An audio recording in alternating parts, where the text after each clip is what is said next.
for most people, what was more important is how they were living their daily lives and the bills they were paying. I just think that's the way voters' heads work, whether we like it or not. Okay. Honestly, Rui, I'm loving this. We got to take a quick break here.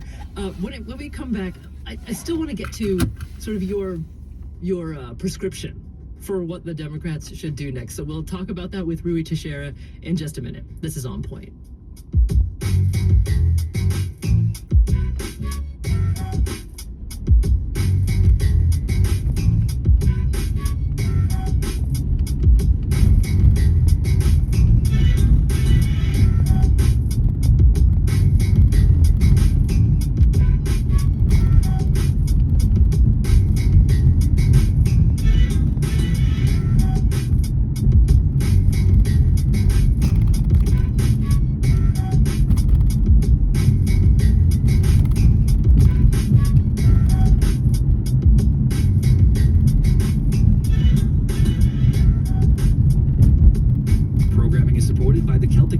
Presenting Soulless 30th Anniversary Tour, celebrating 3 decades of helping revolutionize Irish traditional music. In concert February 23rd at the Pantages Theatre. Tickets and more at CelticJunction.org.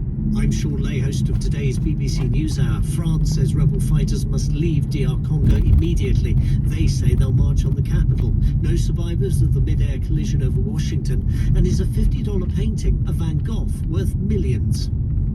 That is coming up at 2 o'clock, along with other stories from the BBC NewsHour here on NPR News. An upstate New York food bank was offered more than 40,000 pounds of coho salmon, but there was a catch. The fish were still swimming in their tanks at an area salmon farm that was going out of business. The Food Bank of Central New York needed to figure out how to remove 13,000 fish from the water and process them into frozen fillets, and they did it with the help of businesses, dozens of volunteers.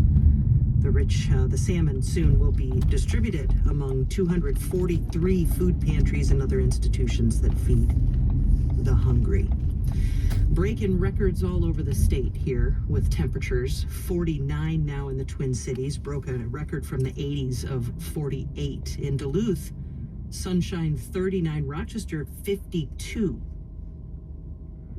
Support for On Point comes from Olin College of Engineering. Their campus is a living laboratory where students experiment and take risks in a hands-on engineering education. At Olin, they believe engineering is for everyone. Olin.edu and WBUR, presenting the Internet Culture podcast, Endless Thread.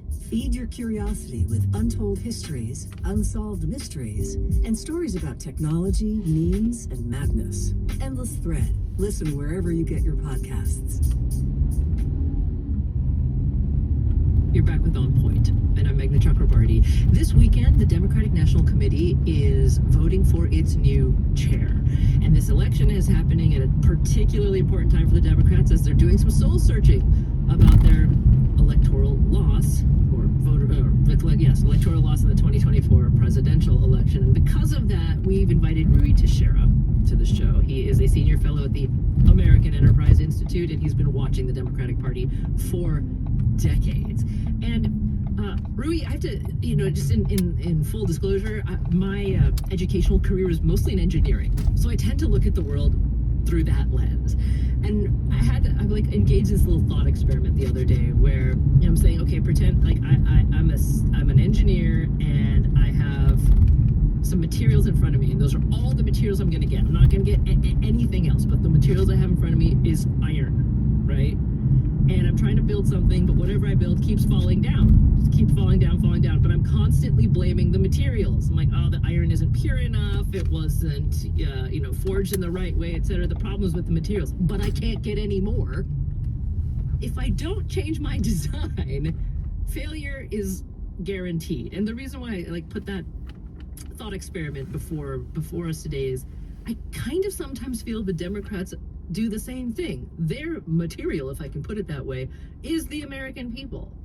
And many times when Democrats lose, which is why I kind of engaged in some good-natured intellectual fisticuffs with you in the previous segment, but I feel like Democratic leadership, their response is very often, well, the problem is the people, right? They're too racist, they're too sexist, They watch too much Fox News. But the people are the people. And I wonder if you feel like there's a fundamental misinterpretation of what, let's say, centrism actually means in this country, because it seems like a lot of Democrats feel like centrism is either some kind of, horrible ideology to run away from and nothing more.